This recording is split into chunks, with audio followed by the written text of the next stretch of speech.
Invalidez, que ya no hablamos tanto de invalidez, sino de discapacidad, vejez y muerte, y quien va a cubrir esa contingencia son las administradoras de fondos de pensiones. Anteriormente se llamaban AFP, ahora no, pues igual siguen llamándose AFP, estaba confundiéndome con ARP.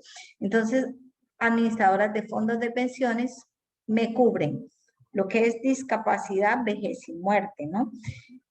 Salud es cubierta por las EPS. ¿Y cuál es la contingencia? Pues enfermedad general y maternidad. Y vamos a lo que nos interesa el día de hoy, que son riesgos profesionales. Entonces, quien administra los riesgos profesionales son, antiguamente se llamaban ARP, administradoras de riesgos profesionales. Hoy hablamos de administradoras de riesgos laborales. Entonces cambiamos este ARP por ARL. ¿Y qué cubre la ARL? Pues todo lo concerniente a accidente de trabajo y enfermedad profesional. Es decir, que tenemos un trabajador que sufrió un accidente de trabajo, quien va a llevarle esa contingencia, ese accidente de trabajo, no va a ser la AFP, no va a ser la EPS, va a ser la ARL. Y cuando sea materia de enfermedad profesional, también va a ser la ARL.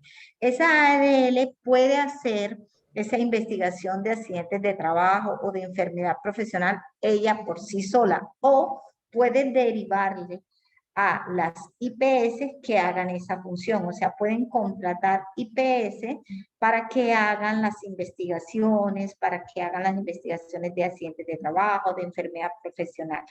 En la parte de salud también las EPS como tales pueden prestar directamente el servicio o lo hacen a través de las IPS, que pueden ser contratadas externamente o pueden hacer parte de ellas mismas. Listo. Pasemos a la siguiente, Luisa, por favor. Esta es la misma, ¿listo? Acá solamente que ya aquí sí tenemos que son los servicios complementarios, que son todos esos programas de auxilio económico que se le dan para las personas que están en condición de vulnerabilidad, de tercera edad, desplazados, personas en condición de calle. Pero lo que acá nos interesa es esta, de riesgos profesionales, que va a tratar accidentes de trabajo y enfermedad de tipo profesional o de tipo laboral. Pasemos a la siguiente, Luisa.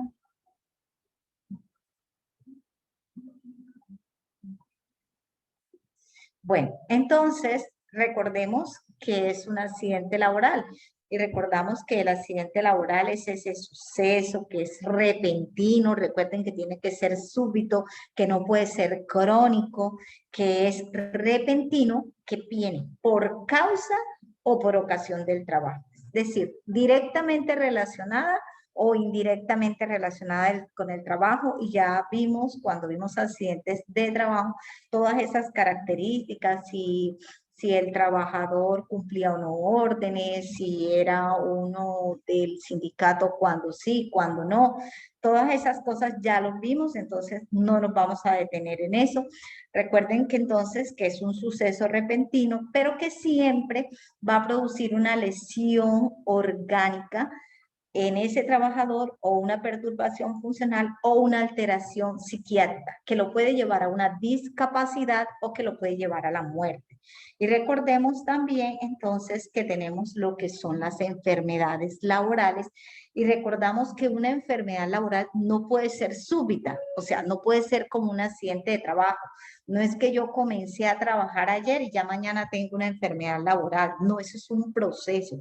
Es una enfermedad que ha sido contraída en un tiempo determinado y que es resultado de la exposición a factores de riesgo, que esos factores de riesgo deben estar en la actividad laboral que él hace.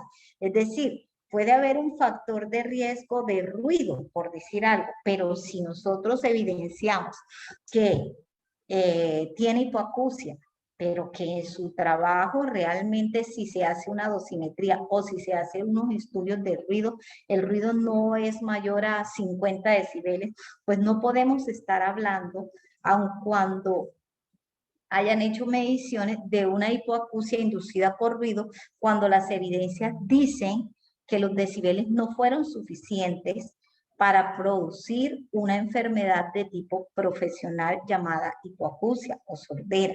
Entonces, recuerden, en la enfermedad laboral hay que tener en cuenta, primero, tiempo de exposición. Entonces, el tiempo de exposición no puede ser de la noche a la mañana. Tiene que ser un tiempo prudente en donde esos factores de riesgo que están presentes en la actividad hagan mella en ese trabajador. Es decir, que o no hubo el control suficiente, no, pasemos a la anterior, Luisa, o no hubo el control suficiente o el trabajador definitivamente el factor de riesgo sobrepasó a los controles que ya tenía. Entonces, producto de esa exposición, de ese tiempo de exposición, del no tener de pronto los elementos de protección personal, de pronto el no tener una capacitación, todos esos riesgos con el tiempo, aunados a otros factores, fueron los causantes de una enfermedad laboral. Pero siempre, siempre recuerden, no puede ser súbita, siempre es crónica. Entonces, en los ejemplos que me vayan a poner, no me van a poner una enfermedad laboral de unas semanas, de 2 semanas, de 3 semanas. Tenemos que hablar ya de años, muchachos, de tiempo de exposición y tener en cuenta que deben haber unas mediciones que se deben evidenciar. No es solamente yo me expuse a ruido, yo me expuse a postura, pero hay que mirar si la postura realmente era una postura forzada, si era una postura realmente que en el tiempo se mantenía, si realmente manipulaba cargas, porque de pronto lo que manipulaba era 2 kilos, y para hablar de carga es de 3 en adelante.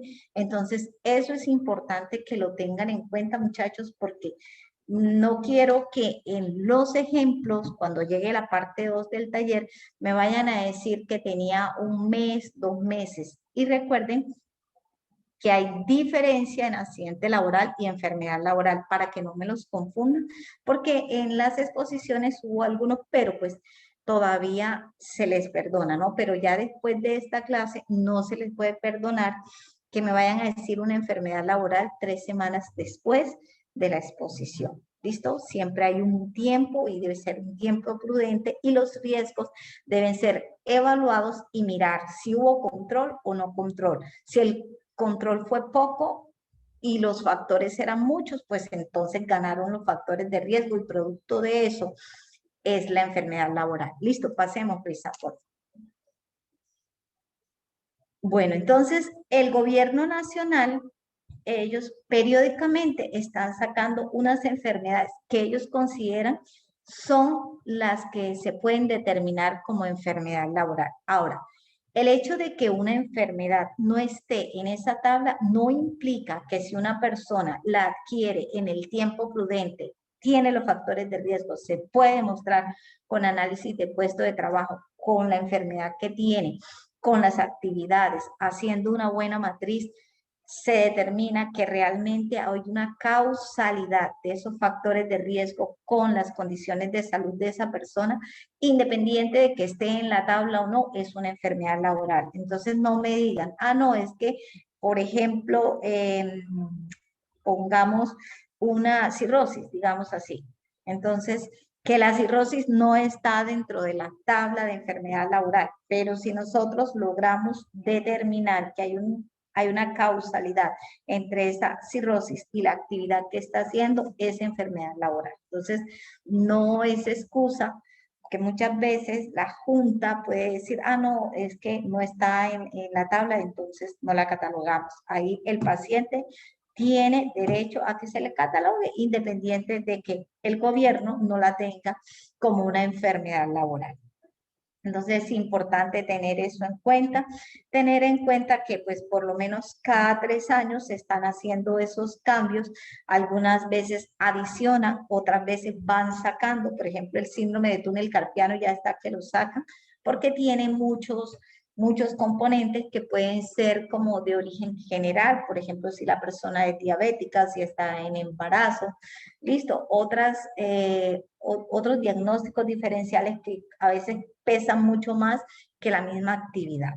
Pasemos a la siguiente, Luisa, por favor.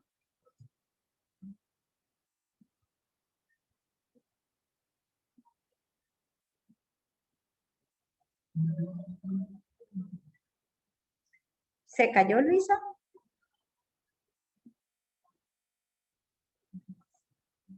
Hola.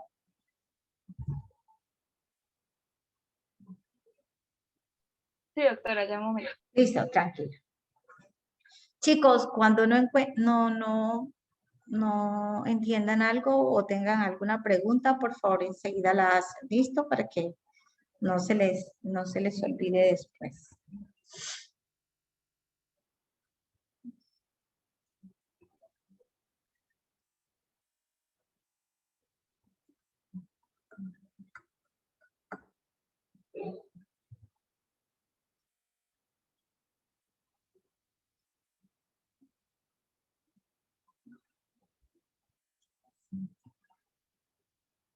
Doctora, Camila, ¿me dejas compartir pantalla, por favor? usted decía que iba a pasar un tiempo prudente. ¿Cuánto es para que una enfermedad se considere de tipo laboral? Bueno, eso depende de la enfermedad. ¿Listo? Eso depende de la enfermedad, no todas.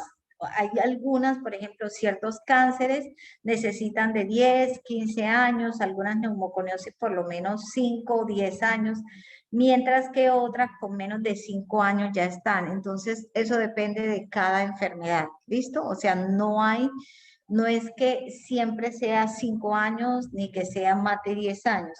Hay es que mirar la intensidad y la enfermedad como tal, pero tampoco puede ser, o sea, por decir un síndrome de túnel carpiano con 2 semanas de trabajo, no hay un daño, no hay una lesión en el mediano así como tan rápido, pero varía de una enfermedad a otra. Generalmente es más de un año, más de 2 años, más de 5 años. Por ejemplo, un cáncer nunca sale antes, no le va a salir un cáncer, por ejemplo, de duodeno en pacientes que están expuestos por lo menos al barniz, a la madera, no le sale en menos de 5 años. Entonces, para mirar, por ejemplo, que ese cáncer, la etiología sea ocupacional, ya tendría que ser un trabajador de la madera de más de 5 o 10 años. ¿Listo? Que me diga que tiene 2 años, no le da para eso. ¿Listo? Bueno, entonces, Listo, profe, gracias. ok. Cuando hablamos entonces de ese concepto de enfermedad general, recuerden muchachos que vamos a tener en cuenta los agentes, es decir, los factores que pueden incidir en la actividad y que cuando el paciente está expuesto nos va a generar como una relación causal que termina produciendo la enfermedad. Sigamos, Luisa.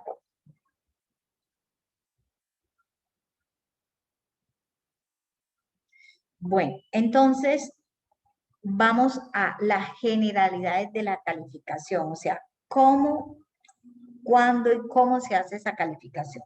Lo primero es que si la persona, vamos a hablar ya aquí de trabajadores, tiene un accidente o cree que se está enfermando y que eso puede ser asociado a su trabajo, entonces debe, a la primera persona que ese trabajador debe acudir es a su empleador. En el momento en que tiene el accidente de trabajo, al empleador para que el empleador reporte ante la ARL su accidente de trabajo. Recuerde que ya eso lo vimos.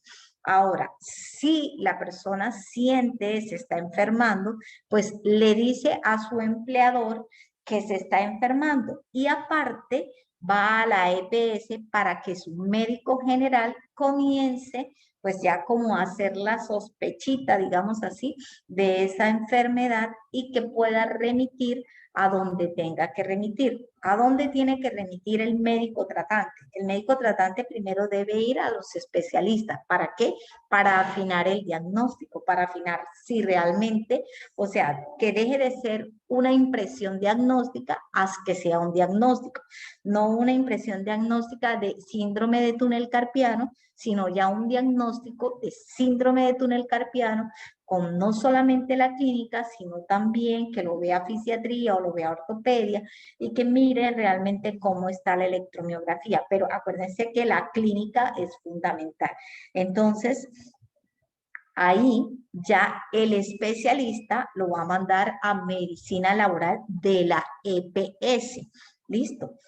Y es ese médico laboral de la EPS el que va a decir si en primera oportunidad, si es una enfermedad que él considere de origen común o si él considere de origen laboral. Es importante, entonces, la primera generalidad en la calificación es decir el origen, es decir, la etiología.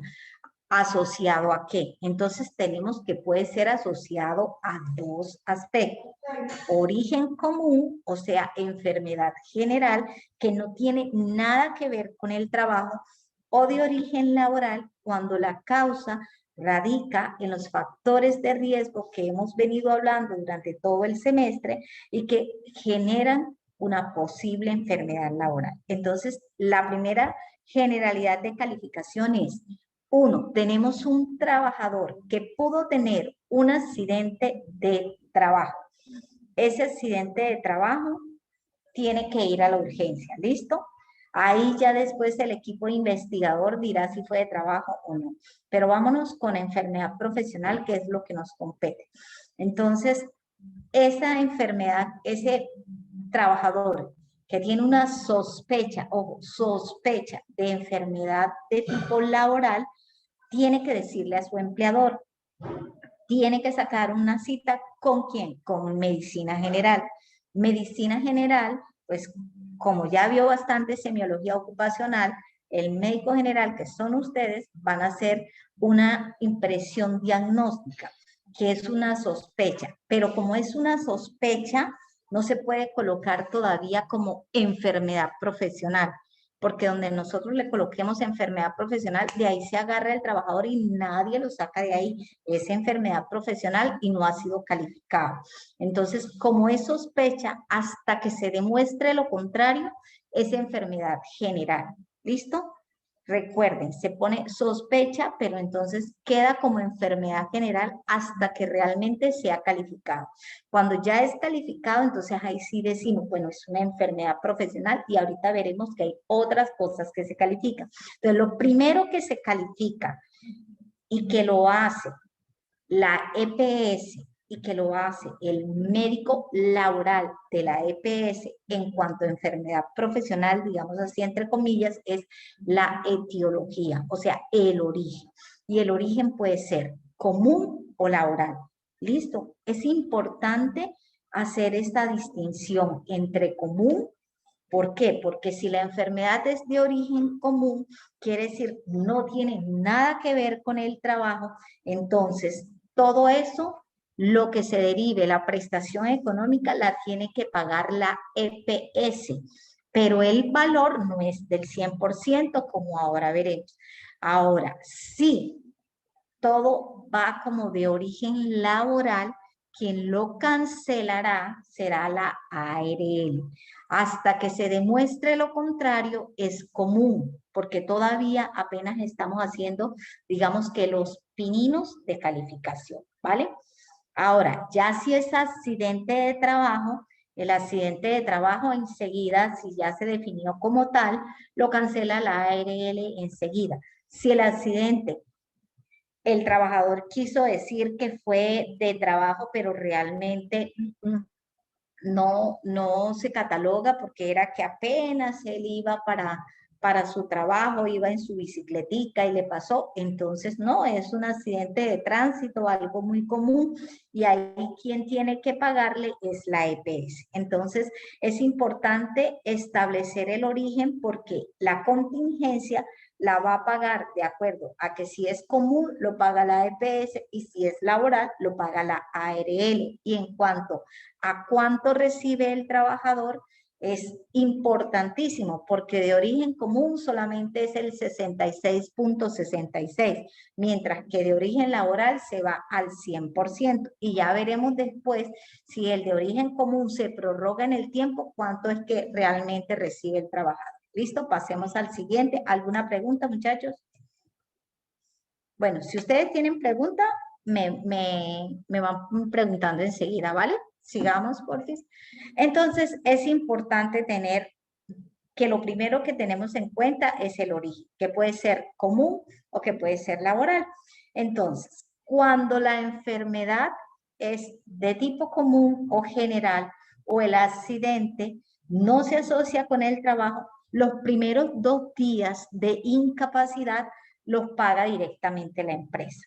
Entonces, por ejemplo, a mí me da una, qué sé yo, me da una celulitis del antebrazo y no tiene nada que ver con mi incapacidad, con mi trabajo. Entonces, los primeros días, si me dan 2 días de incapacidad por decir algo que no debe ser, esos 2 primeros días me lo paga mi empresa. Listo.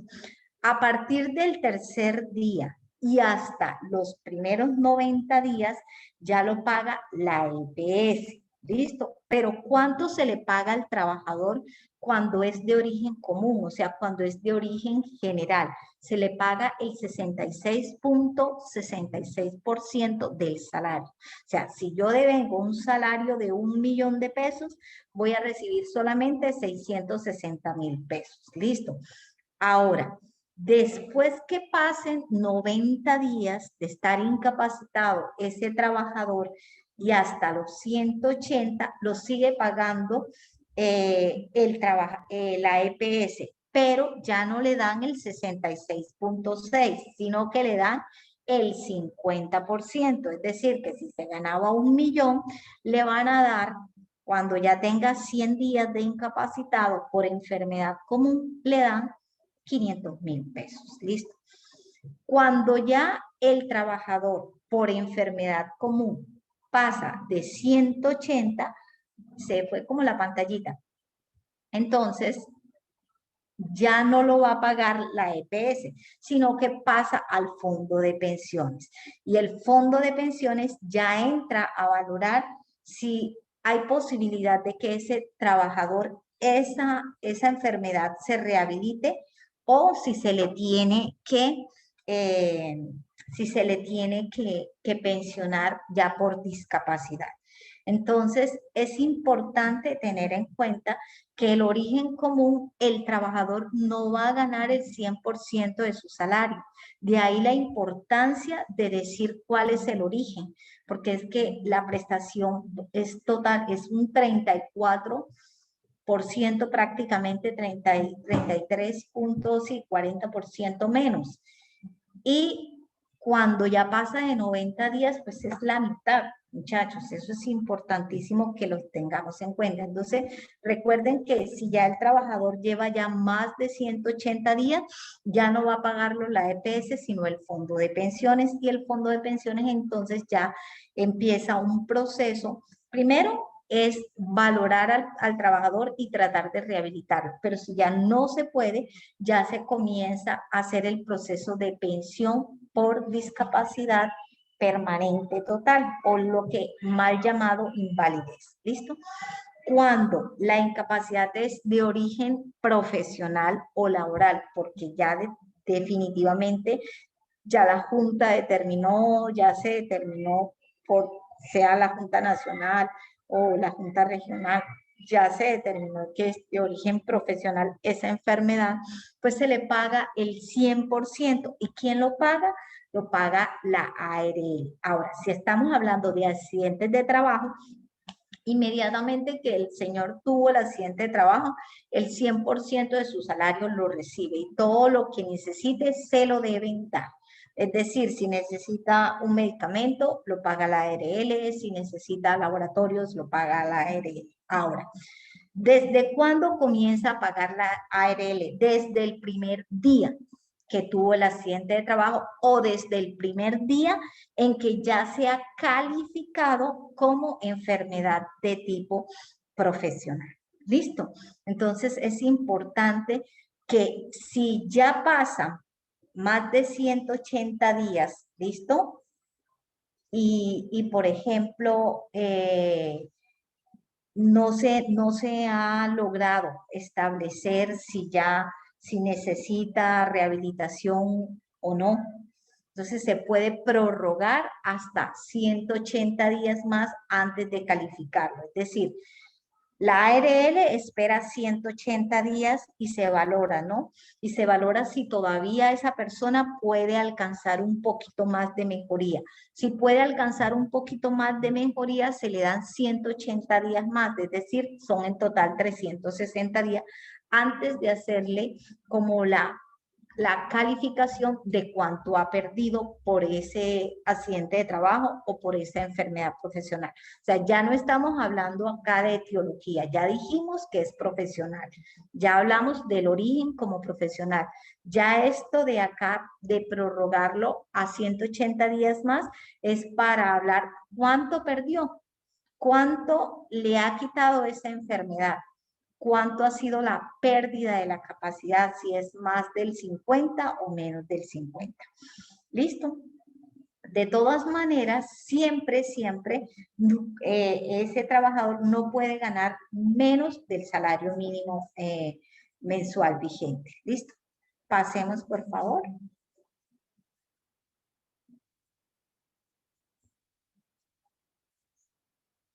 Bueno, entonces es importante por eso que siempre el trabajador debe informar al empleador y debe llevar la incapacidad que le ha dado la EPS, porque todas esas incapacidades se van sumando, ¿listo?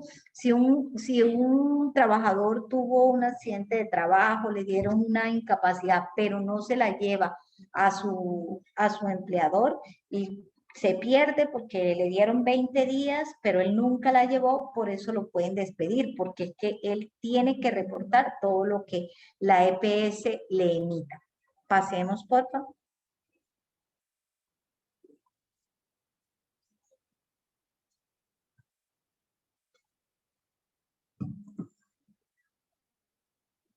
Bueno, entonces vamos a hablar que hay un decreto que es el 1507 del 2014 que nos sacó algo que se llama el Manual Único para la Calificación de la Pérdida de Capacidad Laboral y Ocupacional. Es lo que se llama el MUSI. Y MUSI tienen que familiarizarse con él porque de eso es que vamos a sacar el taller y del MUSI es que vamos a sacar también un casito por grupo, ¿listo? Entonces tenemos un manual único en Colombia que nos permite calificar la pérdida de capacidad laboral o la pérdida de capacidad ocupacional, como ya veremos ahorita. ¿Listo? Continuemos.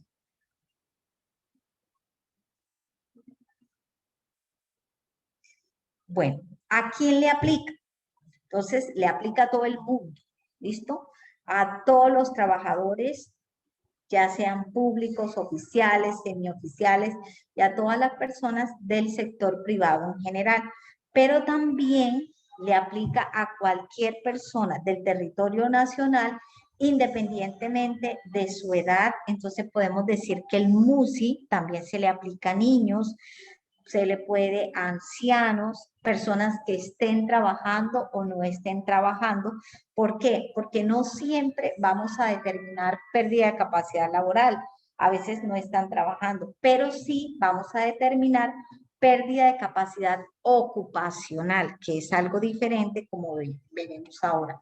Y miraremos cualquier origen, o sea, origen ocupacional, origen laboral, origen común. Entonces, es importante tener en cuenta que el MUSI se aplica a cualquier persona en el territorio nacional. ¿Listo? Ya sea del sector público, sea del sector oficial, sea niño, sea adulto, sea joven, a cualquiera. Y no necesita la persona estar trabajando para que se le pueda hacer una pérdida de calificación. Es solamente que sea del territorio colombiano. Listo, pasemos por favor. ¿Cuándo se califica? Y ya acá vamos a hablar, pero de trabajadores. No nos vamos a meter de las calificaciones de personas en condición de vulnerabilidad, de síndrome de Down.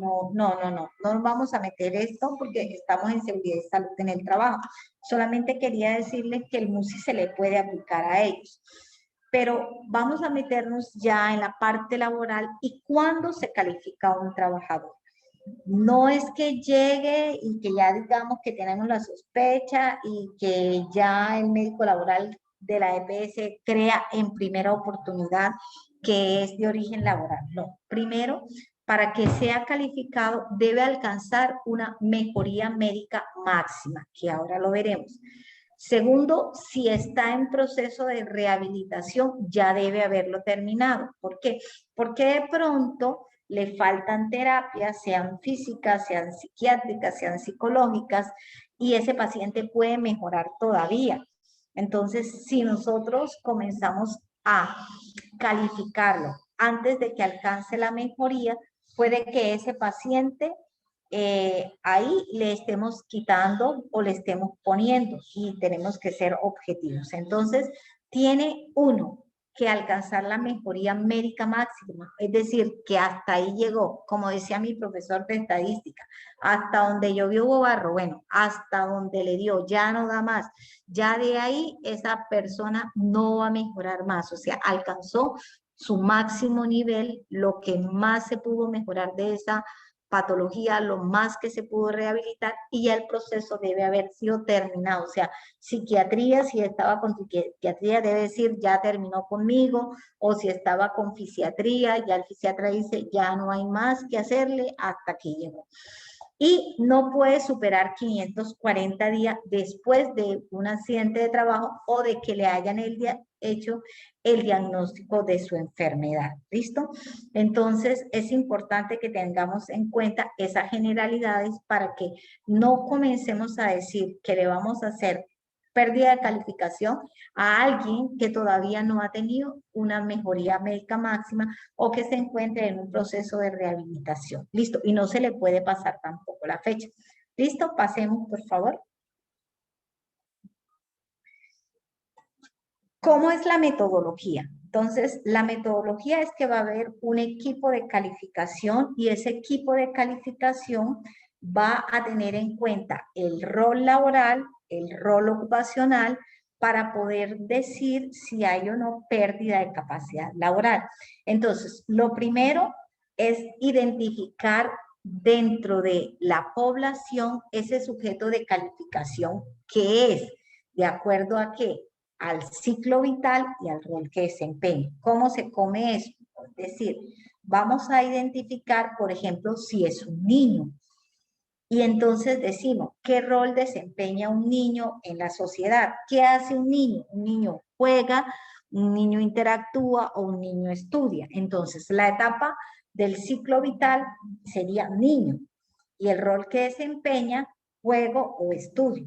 Mientras que tenemos una persona adulta de 30 años, el ciclo vital, entonces adulto o adulto joven, vamos a poner que tenga 25 años, adulto joven, y el rol que desempeña puede ser como papá, como padre de familia, pero también como trabajador.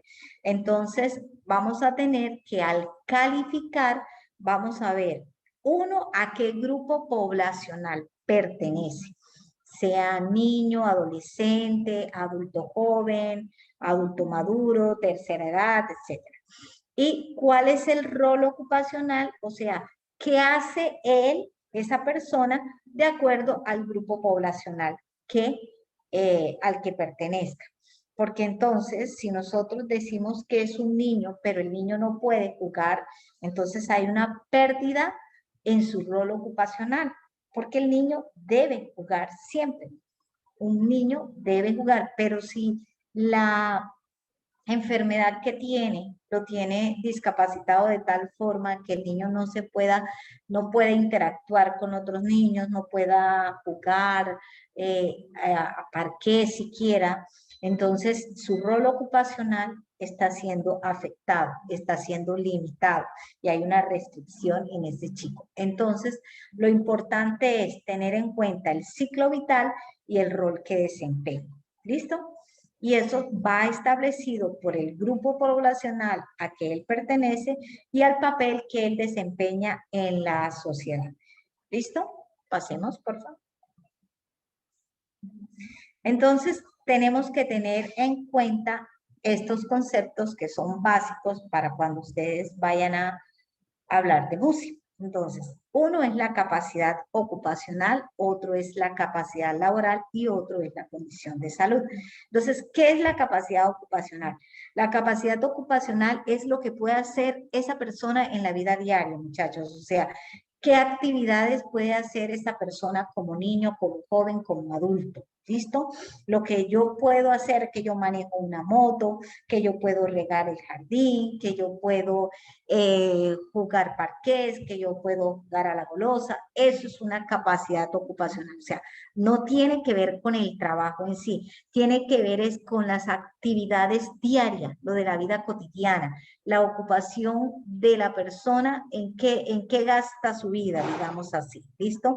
¿De acuerdo a qué?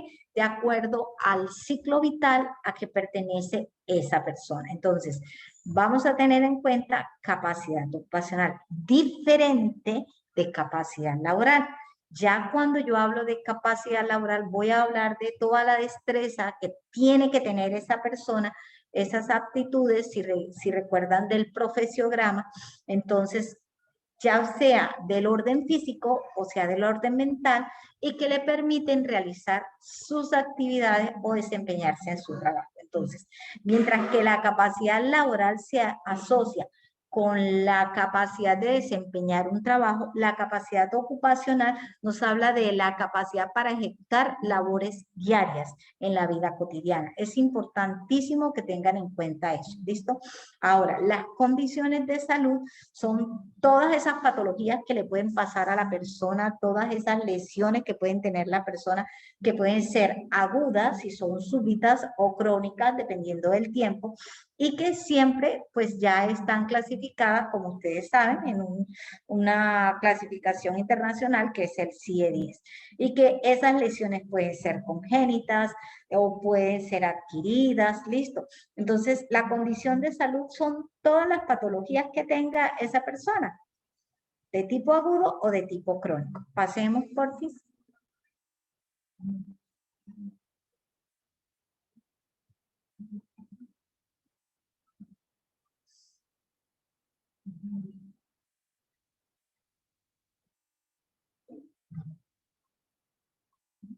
¿Hasta ahí vamos bien, muchachos? ¿O tienen alguna pregunta? Doctora, qué pena, es que se me está internet. ¿Alguien? Isabela no lo tiene, que lo vaya pasando. Yo se lo pasé a Isabela también.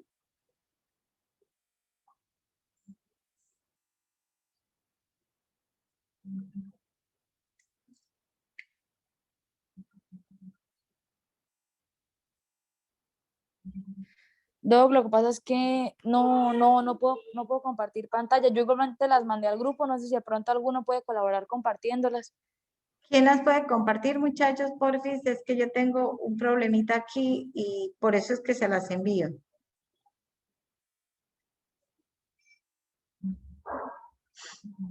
Yo también las compartí en el grupo. ¿Quién las puede compartir? No todos al tiempo, muchachos, de uno solo, de uno en uno. Porfis.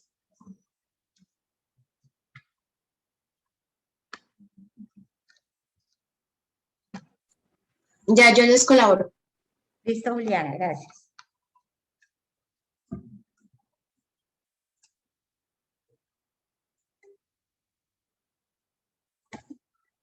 Muchachos, ¿hasta ahí alguna pregunta? ¿O está todo claro hasta el momento? Doctora, una pregunta. Sí, cuéntame. O sea, uno como médico general pues recibe el paciente y uno da una impresión diagnóstica, una sospecha. Sí.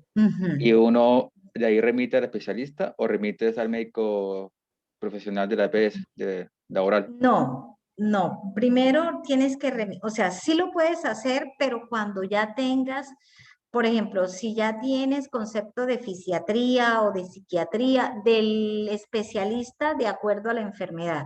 Entonces tú te llenas primero de ellos. Ortopedista, fisiatra, psiquiatra, el que necesite, gastroenterólogo, que ya te apoye en tu diagnóstico, ¿listo?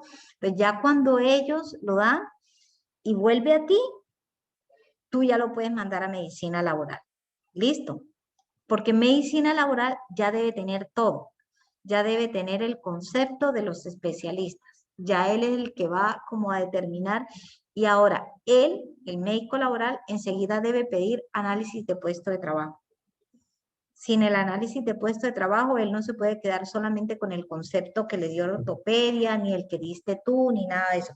El tuyo también se tiene en cuenta, o sea, eso él tiene que mirar desde la primera persona que lo toma. Y la primera persona que lo toma serías tú.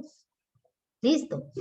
Pero antes de mandarlo a medicina laboral, recuerda que tienes que tener ya todo listo, o sea, los laboratorios de confirmación y el diagnóstico por un especialista, ¿vale? Listo, doctora, gracias. Listo.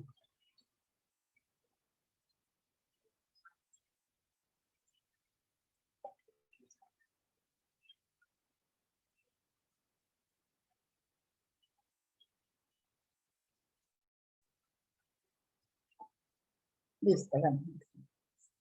Pongámosla en grande. Listo, en pantalla completa. Exacto, listo. Bueno, entonces vamos a otros conceptos que es importante que los tengan en cuenta, que es el daño corporal, lo que es discapacidad y lo que es deficiencia. Entonces, cuando hablamos de daño corporal, estamos hablando de alteraciones en el cuerpo o en la psiquis, ¿listo? Esas alteraciones, esas lesiones van menoscabando como la integridad de esa persona, ¿listo? O sea, van menoscabando lo que hace esa persona. Es decir, el daño corporal va a tener una repercusión en lo que hace esa persona. Por decir, si yo tengo, por ejemplo, tengo una contractura, ¿listo? Que me compromete el índice y el dedo pulgar, ¿listo? Tengo contracturas a repetición y yo trabajo en altura. Resulta que yo no puedo hacer pinza ni puedo hacer un buen agarre, ¿listo? Y yo trabajo en alturas como liniero o liniera. Necesito obligatoriamente coger cables, hacer pinzas, agarrar. Entonces, ese daño corporal que tengo, ya esa alteración somática, en este caso en el dedo índice y en el dedo pulgar, no me permiten hacer bien ni un buen agarre ni una pinza. Y eso va a redundar en la actividad que yo hago porque ya no voy a poder laborar en alturas. Entonces, el daño corporal me está repercutiendo en la actividad, pero muchas veces, en este caso, pero muchas veces el daño corporal no me repercute en la actividad. Eso en el caso de que es liniero, de que yo sea liniera y que yo tenga que hacer pinza, ¿ya? Pero yo también puedo tener la contractura en el índice y en el pulgar, no hacer pinza, no hacer agarre, pero yo trabajo como en teleperformance, por decir, y lo que hago es que atiendo personas vía telefónica, tengo una diadema, estoy conectada a un computador y a un teléfono y la persona lo que me va a decir es que no me llegó la cuenta de, por decir algo, hice algún pedido y no me llegó en segunda lengua. Y yo lo que tengo que decir es, no, mire señora, mañana le llega en 3 días, en 4 días, en segunda lengua, en este caso en inglés. No tengo que hacer pinza, no tengo que hacer agarre ni nada. Yo tengo un daño corporal, independiente de que me esté repercutiendo o no en la actividad. Entonces, miren que puede haber un daño corporal, como en el caso del liniero, que le repercute en su actividad. Es decir, no puede agarrar, no puede hacer pinza, no puede trabajar en alturas. Tiene un daño corporal. Pero yo también puedo tener un daño corporal y no estar asociado ese daño corporal o limitándome ese daño corporal a la actividad que yo haga, porque la actividad no tiene nada que ver con el uso de las manos, sino que yo tengo es que hablar. Entonces, resulta que lo importante es tener en cuenta que el daño es una alteración somática, pero que de todas maneras me menoscaba, digamos, o me afecta, ¿sí? Mi cuerpo. ¿Listo? Y puede o no repercutir en mi actividad humana. Cuando hablamos de discapacidad, muchachos, nosotros, esto es muy amplio. La discapacidad no es exactamente qué le falta a una persona, ¿no?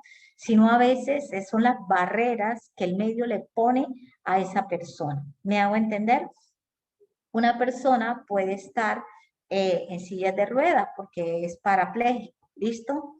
La discapacidad no es que él no pueda moverse. La discapacidad es que cuando vaya a entrar a una casa no exista una rampa o un acceso que sea digno, que sea para las personas que tienen ese daño corporal. Entonces, la discapacidad no es tanto qué le falta a una persona, sino qué le falta al medio para ayudar a esa persona a que pueda realizar sus actividades. No sé si me estoy haciendo entender. O sea, la discapacidad más bien a veces la creamos nosotros. Más que tenerla las personas, nosotros somos los que le ponemos barreras a las personas que tienen una condición en donde se ha mermado su alteración, sea de tipo corporal o sea de tipo psiquiátrica. Entonces es importante tener en cuenta que la discapacidad va a limitar la realización de una actividad, pero que se tiene que tener en cuenta que muchas veces son barreras del medio lo que hace que una persona, entre comillas, sea discapacitada. Entonces hay que tener en cuenta dos cositas, el rol laboral y el rol ocupacional, o sea, sus destrezas para hacer un trabajo y sus destrezas para realizar actividades de la vida diaria. Vamos a tener en cuenta otro concepto que es la deficiencia. Entonces, la deficiencia son alteraciones ahora ya en las funciones fisiológicas o estructurales de una persona. Entonces, esa deficiencia puede ser que va con respecto a lo que generalmente las personas hacen. Entonces, la deficiencia cubre función. El daño corporal cubre lesión somática o psiquiátrica. ¿Listo? Y todas esas van a converger en lo que me va a dar la discapacidad. Pero recuerden, más que el daño y más que la deficiencia, están las barreras del medio. Las barreras que generalmente la sociedad no tiene en cuenta. Entonces, a veces vamos a hospitales y bueno, ya ahora la norma ha obligado, pero a veces no hay para parquear para personas que tienen problemas de motricidad. O muchas veces en las clases no hay todos los elementos necesarios para los niños que tienen autismo o para un niño que tiene una disminución bastante marcada de la agudeza visual. Entonces es importante cuáles son las barreras que se tienen que no permiten poner a ese niño a que si de pronto use unas gafas o que si el tablero lo colocamos de tal forma o que tenga una persona que le ayude. ¿Para qué? Para que él esté en igualdad de condiciones que las demás personas, que los demás niños. ¿Listo? Entonces tenemos daño corporal, que es la parte ya somática, y la deficiencia cuando hablamos de alteración en las funciones. Pasemos, por favor, muchachos. Acá, importantísimo. Resulta que la persona tuvo un accidente de trabajo.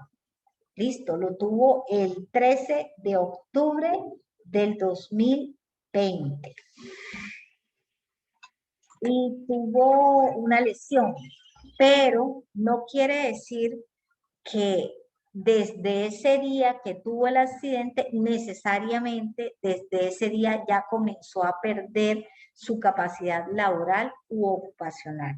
Entonces, hablamos de fecha de estructuración como esa fecha en donde la persona comienza ya o ha tenido ya una pérdida o un porcentaje que se ha perdido de su capacidad, sea laboral o sea ocupacional.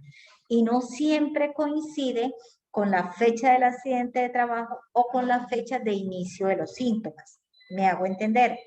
Yo puedo tener un síndrome de túnel carpiano desde hace 3 años, pero como tal, que yo haya perdido la capacidad para laborar o para moverme en la vida diaria, no es necesariamente hace 3 años. Acuérdense que eso va progresivamente, se va perdiendo.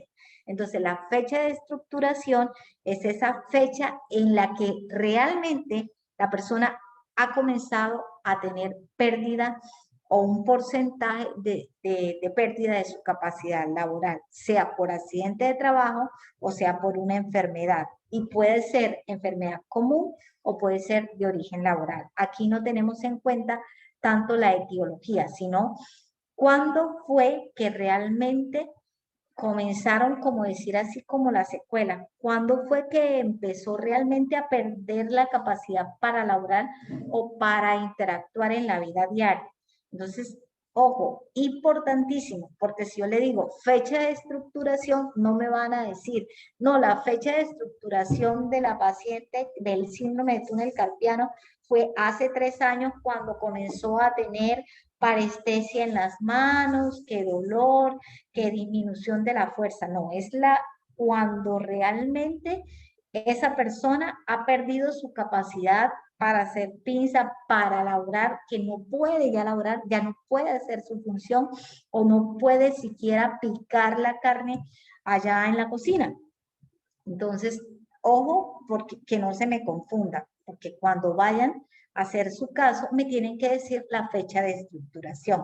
Y no me pueden decir que la fecha de estructuración es hace 3 años cuando inició, a menos que sea un accidente de trabajo y de pronto pues ya quedó parapléjico ahí mismo, o sea que la fecha de estructuración coincide con la fecha del accidente de trabajo. Pero generalmente en enfermedad profesional, generalmente no coincide la fecha de estructuración con fecha de inicio de los síntomas.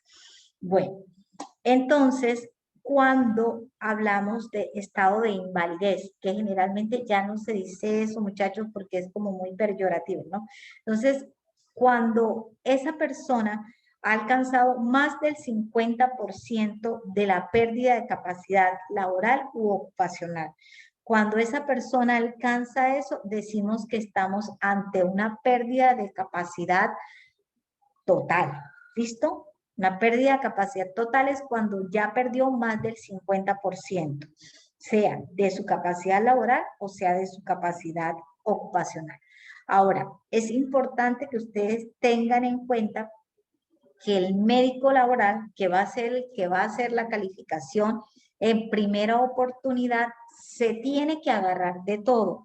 No es que él va a llegar que solamente con lo que le mandó el médico general, que solamente con lo que le dio el fisiatra, que solamente con lo que le dio el ortopedista, no. Debe soportar todo, todo debe estar soportado en una historia clínica que debe ser completa, sin enmendaduras, sin tachones, sin vacíos, sin nada de eso.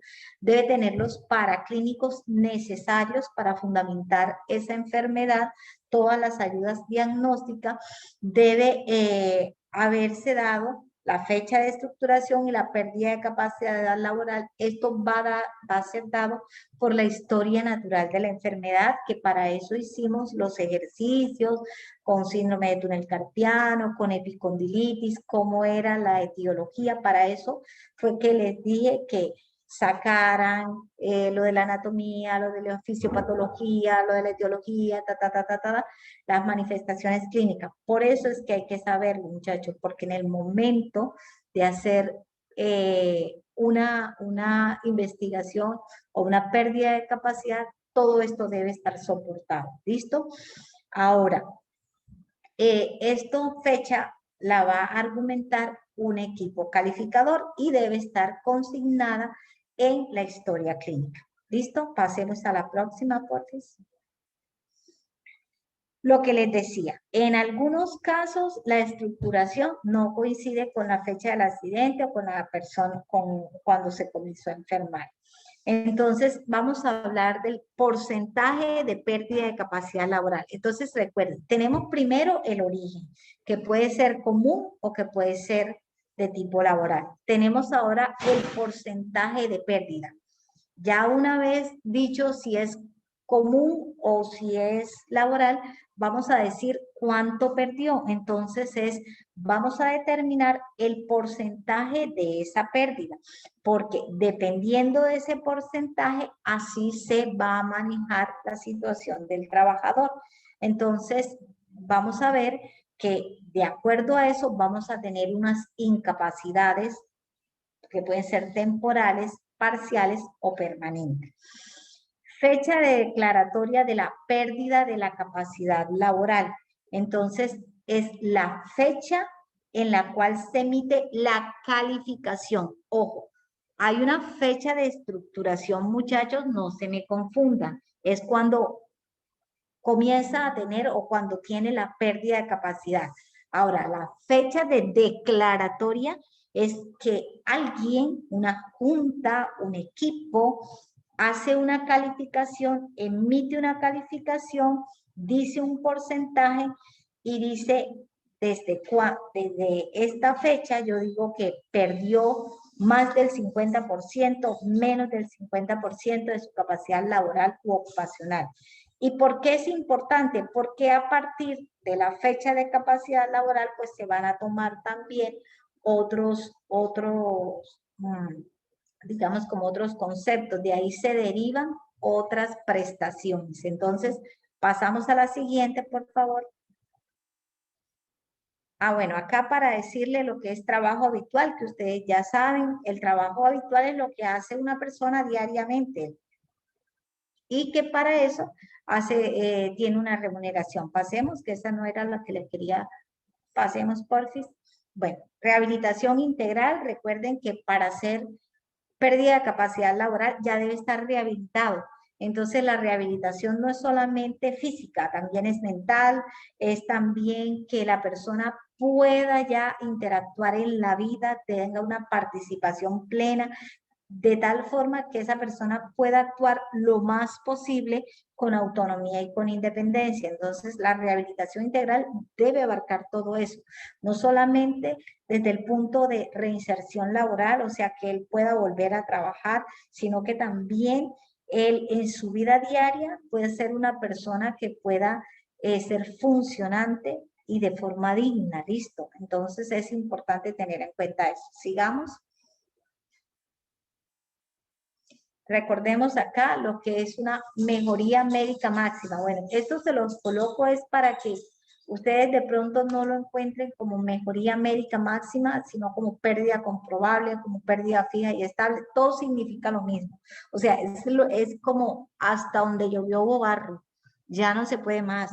Es después de esto, este paciente ya no mejora más. Es la cura máxima, es el grado máximo de mejoría médica, es la estabilidad médica máxima, son los resultados médicos finales, médicamente estable, médicamente estacionario, permanente y estacionario.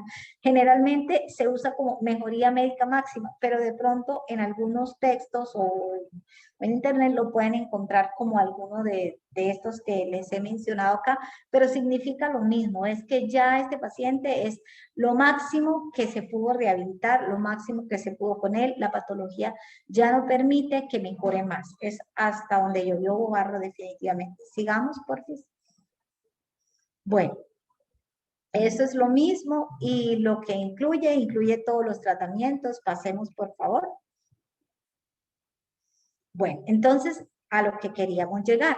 Entonces, necesitamos saber cuánto es la pérdida de capacidad laboral para saber si esa persona va a tener una incapacidad temporal de 3, 4 días, si va a reincorporar al trabajo o si va a tener una incapacidad permanente parcial o definitivamente hay que calificarlo porque tiene una pérdida mayor del 50% y ya es una incapacidad permanente total. Entonces, cuando hablamos de incapacidad temporal, muchachos, cuando esa persona tiene un cuadro de una enfermedad que puede ser agudo, que le va a impedir en ese momento desempeñar su capacidad laboral por un término, por un tiempo determinado, pero no ha pasado más de 180 días. ¿Listo? Entonces, esa es esa incapacidad que se da por 3 días, por 5 días, por 7 días. ¿Listo? La persona se desliga, digamos así, de su actividad de forma temporal, pero vuelve y no pasa nada. Ahora, cuando la persona tiene algún accidente de trabajo o tiene que la enfermedad sea de origen común o sea de origen profesional, no le está permitiendo realizar su trabajo, se le da una incapacidad temporal y esa incapacidad ya es de más de 2 meses, 3 meses, hay que reincorporarlo nuevamente al trabajo, pues ese trabajador tiene que volver a un puesto de trabajo que se le debe como readaptar de acuerdo a cómo venga.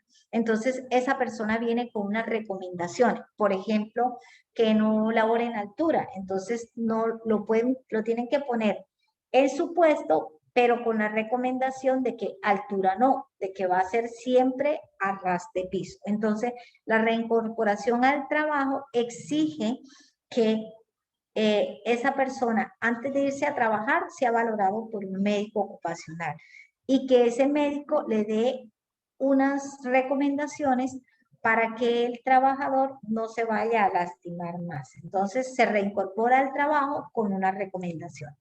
Ahora, cuando esa persona ha tenido ya sea un accidente o una enfermedad laboral que le ha permitido tener una disminución de su capacidad laboral mayor del 5%, pero menor del 50%, tiene derecho a una incapacidad permanente parcial. Entonces, si es menos del 5%, no es incapacidad permanente parcial, hace parte de la incapacidad temporal. Ahora, si está dentro de 5 hasta 50, tiene derecho a incapacidad permanente parcial. Pero si la pérdida de capacidad laboral u ocupacional es mayor del 50%, entonces ya hablamos de lo que antes decían invalidez y ahora decimos va a tener una incapacidad permanente total. Entonces ya fue calificado como que le van a dar la pensión, digamos así. O sea, ya esa persona definitivamente no puede laborar porque su pérdida superó el 50%. ¿Listo? Entonces es importante tener en cuenta eso porque dependiendo de eso también va a recibir unas prestaciones. De acuerdo a qué tanto perdió, le van a dar. Y eso está en unas tablas que en este momento no es necesario que ustedes sepan, o sea, no es necesario que sepan que por el dedo índice le dan 1.000.000, por decir que por el dedo meñique le dan 500.000 pesos. No, de eso no se trata esta clase, ¿ya? Lo importante es que tengan en cuenta que cuando se supera el 50%, ya estamos hablando de lo que mal llamamos invalidez y que ya es una discapacidad permanente total, mientras que está entre 5 y 50 es permanente parcial y menos del 5% realmente es una incapacidad temporal que no hay ningún problema. ¿Listo? Pasemos por favor la próxima, Juliana. Listo. Bueno, entonces, ¿quién declara las incapacidades? Entonces, esto no lo hace un solo médico, eso lo hace una comisión interdisciplinaria en donde se tienen que estar viendo las declaraciones, se tienen que evaluar, se tiene que revisar historia clínica, se determina el grado, se tiene que ver el origen de la incapacidad y esto está reglamentado en la normatividad para que es el MUSI, ¿listo? Entonces, ahora, lo importante es tener en cuenta cuánto, si fue una incapacidad permanente parcial, si fue temporal, porque de acuerdo a eso, el trabajador va a tener derecho a una prestación, a una indemnización que va a ir acorde a lo que él sufrió. Entonces, va a ser la ARL quien le va a devolver o dar esa prestación, esa platica, se la tiene que dar la ARL. Y no puede ser menos de 2 salarios mínimos vigentes, ni puede superar 24 salarios mínimos actuales vigentes. O sea, esa debe ser la base de liquidación. Pero es importante saber cuánto fue la pérdida de capacidad laboral. ¿Y quién lo va a hacer? Eso lo hace la comisión médica, que ya vamos a ver, son las juntas, y ahora ya lo veremos a más detalle. ¿Listo? Sigamos, por favor. Bueno, cuando un paciente, como le habíamos dicho, sufre una incapacidad que es parcial y tiene que volver a trabajar. ¿Por qué? Porque lo indemnizaron, le dieron su indemnización, pero él no ha perdido más del 50%. Es decir, que él todavía tiene un remanente de capacidad laboral. O sea, él todavía tiene, eso se llama capacidad residual, con lo que queda el trabajador, o tuvo su enfermedad común o sea laboral, cualquiera, pero va a volver. Entonces, el empleador es obligación, muchachos, obligación que haga cambios en la empresa, los movimientos que sean necesarios para que ese trabajador no se complique. ¿Listo? Entonces, se va a tratar de que ese empleado llegue al cargo que él desempeñaba, pero de acuerdo a la capacidad con la que él quedó y a la actitud que él tenga en ese momento. Entonces, no se puede, si yo tuve un trabajador que tuvo una pérdida de capacidad laboral de 10%, del 15%, yo no lo puedo poner a hacer las mismas cosas que hacía, porque algo perdió. Entonces, hay que hacer un análisis de puesto de trabajo para ver las nuevas funciones que él puede hacer de acuerdo a las capacidades con las que él quedó.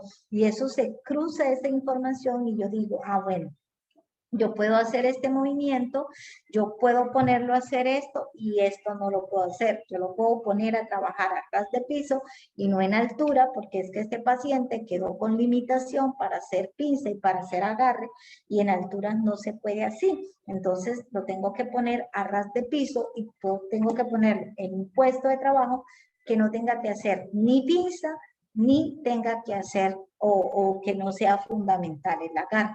Entonces, todos esos movimientos que se hacen para garantizar que el trabajador no se nos vaya a complicar más, lo debe hacer el empleador. Sigamos, por favor.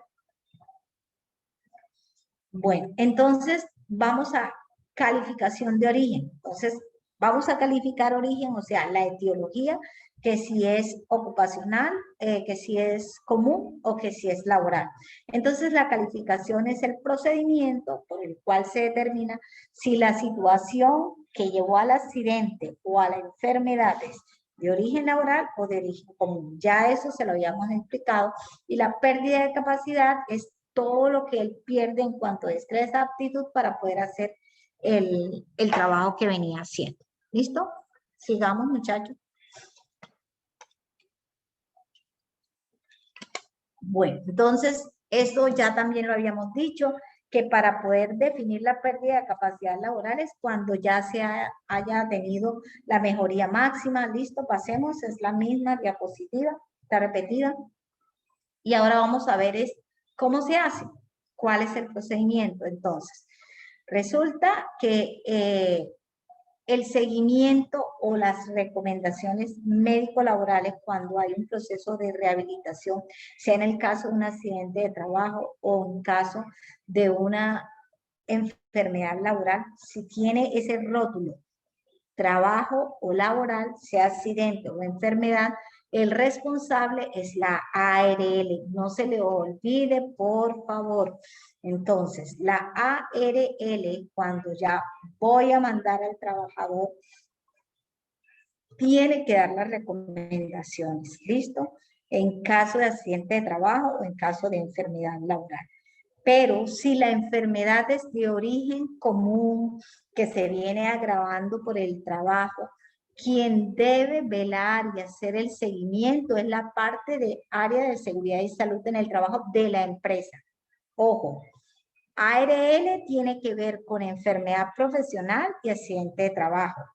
Si la enfermedad es de origen común, quien tiene que hacer el seguimiento es la empresa a través del área de seguridad y salud en el trabajo.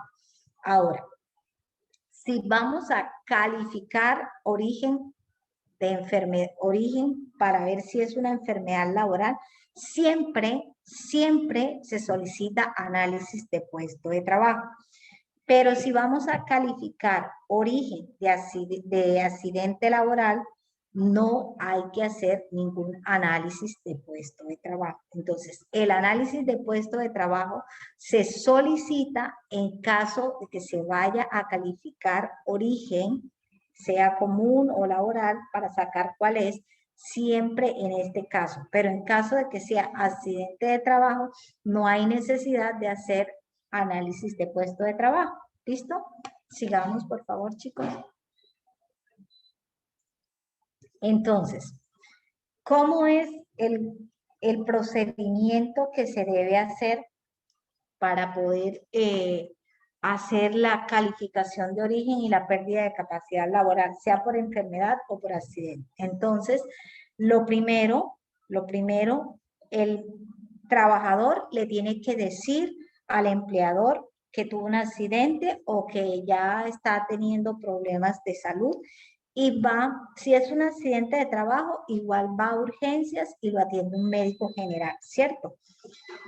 Si es una sospecha de enfermedad profesional, entonces el médico general va a solicitar que lo vea el especialista da todos sus diagnósticos y luego de ahí el médico general, ya tomando todos los laboratorios y todo a donde lo mandó, lo va a mandar a medicina laboral de la EPS.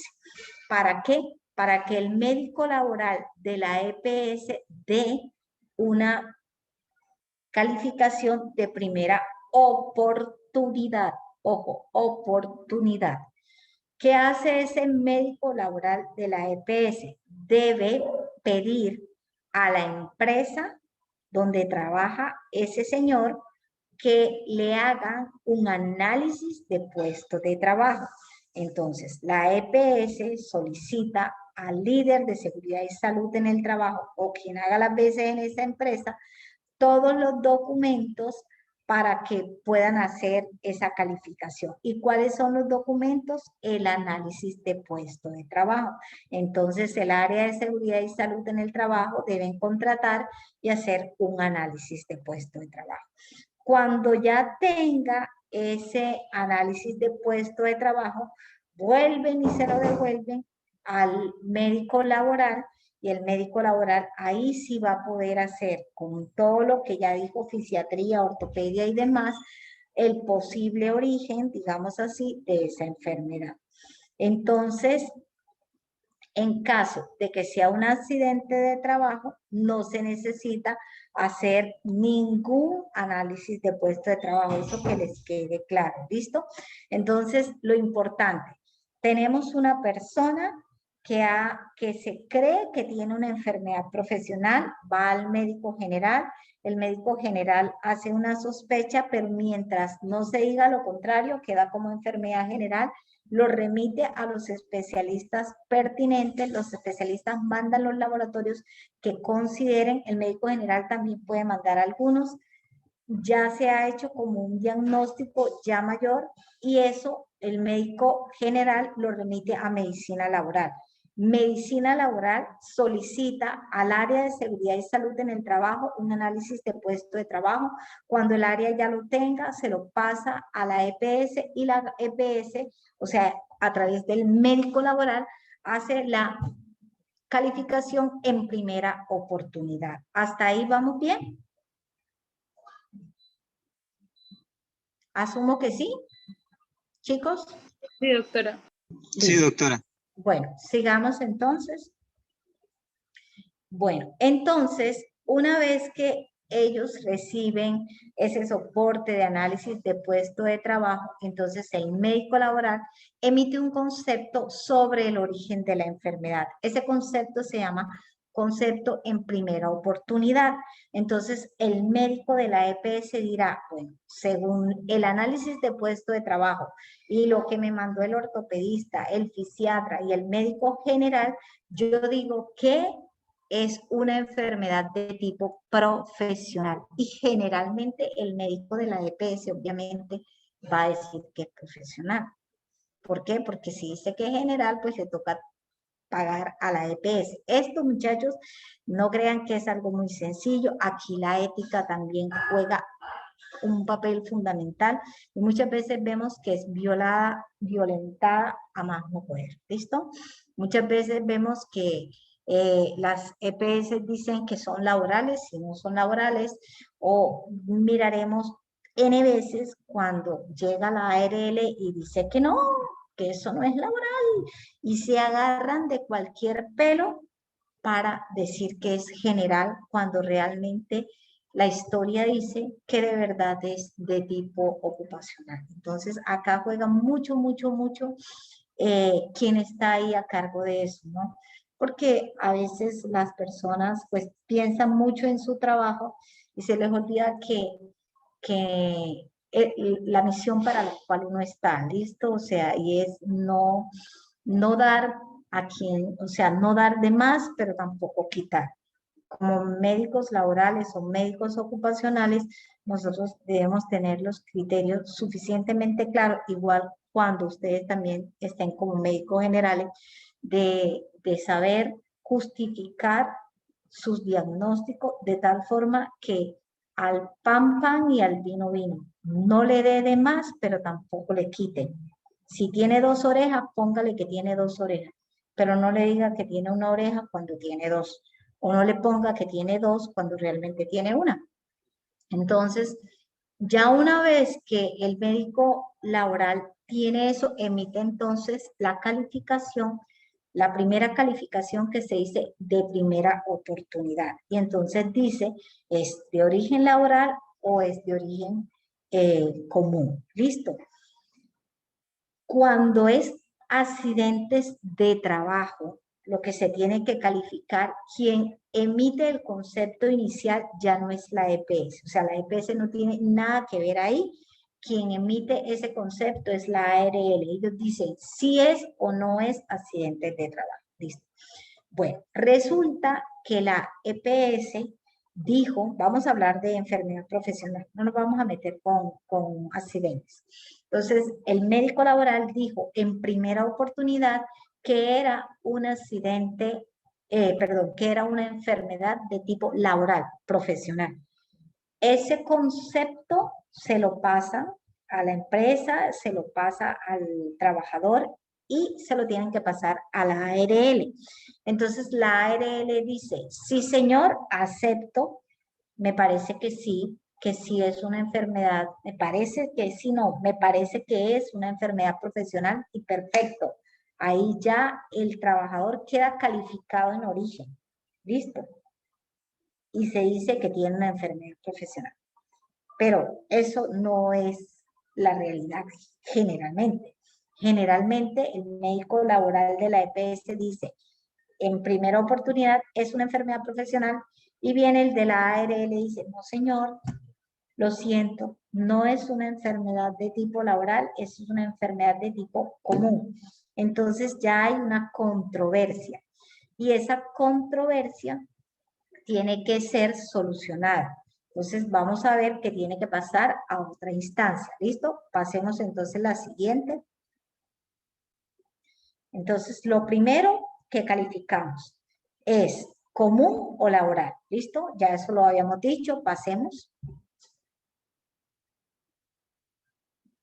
Entonces, si el evento es de origen común, bueno, vamos a que el médico laboral de la EPS dijo que esa enfermedad es de origen común. ¿Listo? No dijo que fue laboral, sino de origen común.